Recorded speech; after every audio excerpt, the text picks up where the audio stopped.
thunderstorms were located along a line extending from near Girard to 6 miles southeast of Weir to near Treese, moving east at 45 miles per hour.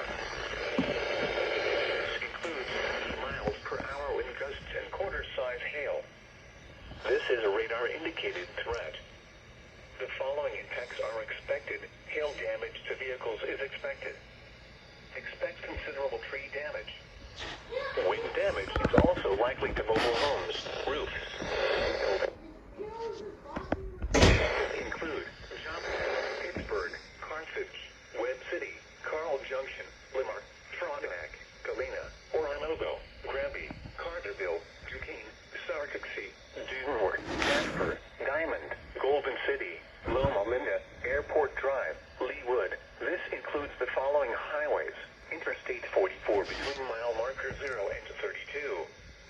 Interstate 49 between mile markers 28 and 65. Tornado watch remains until 11 p.m. Central Daylight Time for southeastern Kansas and southwestern Missouri.